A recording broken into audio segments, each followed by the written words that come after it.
America, City, USA, population, Rico and Hook. Yes, sir. We got a bit of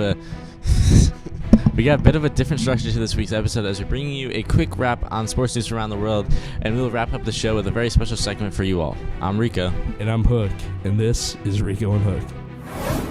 So to start off the show, we got some news from around the world of sports. To start things off, Brian Hayes, the third baseman for the Pittsburgh Pirates, said after, adding some big players to their team, Rich Hill, G-Man Choi, Connor Joe, Andrew McCutchen, he says that the Pirates' main goal is to win games this year. Obviously, with their struggling obviously being an understatement, do you feel like they have a chance to improve upon their last season? I think it's definitely an improved team, but I don't know how competitive they're going to be. I think teams like that are really young just to start off the season, usually once they get to about the All-Star break is a time when they start to improve and actually start winning games, and at that point it's too late to even win your division or even make the playoffs and slip into a wild card spot. But I think the Pirates definitely have a bright future. I agree. Their minor league system looks really good right now, but at the same time, it's the Pirates. They're always going to have that big star that they eventually trade away. They're always going to be kind of in MLB limbo with their team because, right now their front office just doesn't seem to get things together. And I just don't see them personally improving on this last season. But keeping with, I mentioned the minor leagues, let's talk about our New York Yankees. Their biggest name in the minor leagues right now, Jason Dominguez, will be playing with the spring training team for the New York Yankees in Tampa, Florida. How do you feel about Jason Dominguez making that big come up to spring training? And do you feel like this will kind of increase his ETA? Do you think he'll be coming up to the majors anytime sooner because of this? Yeah, I'm definitely inspired. We made our predictions a couple weeks ago, and I guess I'm going to be wrong. It looks like Jason Dominguez, if it's not this year, I think for sure next year he will definitely get some playing time at some point, whether he's just mixed in throughout the season. If he's even in Double-A, they can still bring him up from Double-A. Even if he's in Triple-A and paying really good competition, again, he's so young that he still needs, I think, 2 more years to fully develop into like a good player. But I think Jason Dominguez is going to be a player that nobody's going to know about until he hits the big leagues. Obviously, he's talked about all across social media, but I think it's just going to be a very good thing for the Yankees overall. Yeah, so moving into the NBA, the trade deadline just passed. Russell Westbrook of the Lakers was part of a 3-team trade, was sent to the Jazz. The Jazz ended up releasing him. Now that he's with the Los Angeles Clippers, obviously we both know that he's struggled a lot. Do you think a change of scenery was really necessary for him after his struggles? Yeah, I think the big three over there with Kawhi, him, and Paul George is just going to be like a good thing for Russ. He doesn't have to shoot all those threes. He can do what he does best, scoring layups pretty much and getting rebounds. He's a very aggressive player overall, but he just didn't fit in LA as a true point guard when it comes to shooting. But I think that the OKC side of him will definitely come out when he's in LA. So now let's complete the trifecta of sports. We're going to move into the NFL. Derek Carr was released by the Las Vegas Raiders. Obviously, the Jets have, spoken to him and his team. Where do you see Derek Carr going after the release from Las Vegas? I think Derek Carr has his top 3 teams, probably the Jets, the Saints, and then I think a sneaky pick is the Bucs. I think the Bucs just want to bring in a veteran quarterback. I don't think they have the time window with all their veteran players still being at the end of their prime to win another Super Bowl or make a playoff push. So I think Derek Carr would definitely fit there. Obviously, in the Jets, they're just a young team and they need a quarterback for the next couple of years. And then the Saints seem very interested in him. Obviously, had a couple good interviews. But I think my final pick is going to be the Bucs. I think he's going to go there, make a playoff push this year. And I just don't think Derek Carr is the best quarterback right now, like even on the market if you count Aaron Rodgers in there.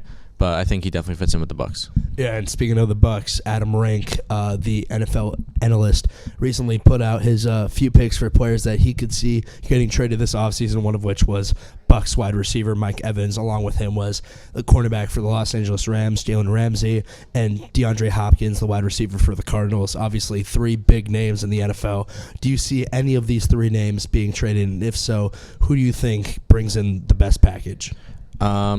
To see definitely being traded is DeAndre Hopkins. I think after coming off that suspension and having kind of a down year, and now the Cardinals over there with a new coach. But I think Jalen Ramsey is going to be the one that's going to surprise a lot of people, but he will get traded. That's just my prediction for the offseason. I think the Rams do not have enough money to pay him for the next couple of years. At this point, they're in a rebuilding stage with Matthew Stafford having these injuries though the past couple of years. Sean McVay very skeptical about his coaching future, so I think Jalen Ramsey is going to be the surprise trade.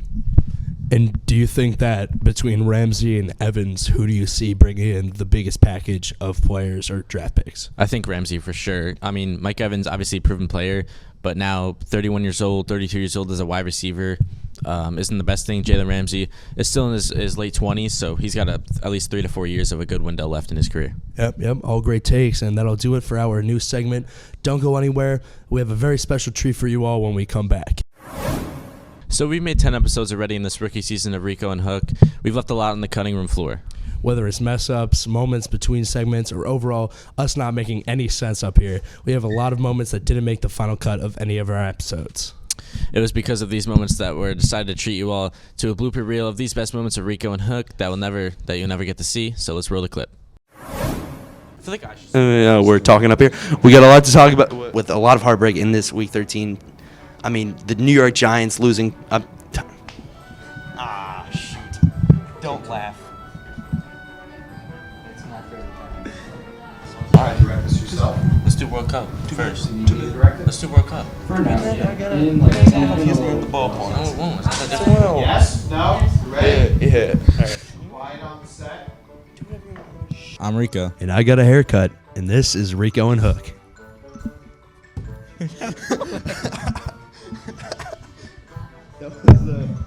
I didn't look at the script, so I wasn't expecting that to happen. You didn't read this beforehand? Big signings and trade rumors around the world of baseball causing the. One more time. I'm Hook, And I'm Marisa. and this is Rico and Hook. You'd be like, no, you're not. Leave that in. Emotion is not going to be wrong.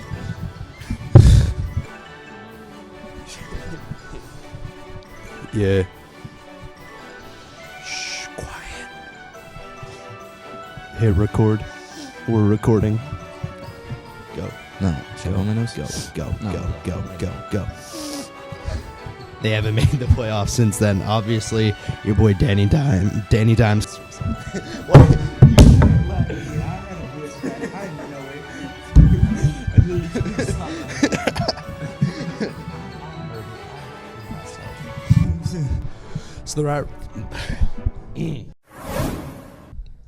So that wraps things up for this very special episode. Tune in next week for another episode of our #1 weekly sports talk show on Wayne Host TV. I'm Rico. And I'm Hook, and this has been Rico and Hook.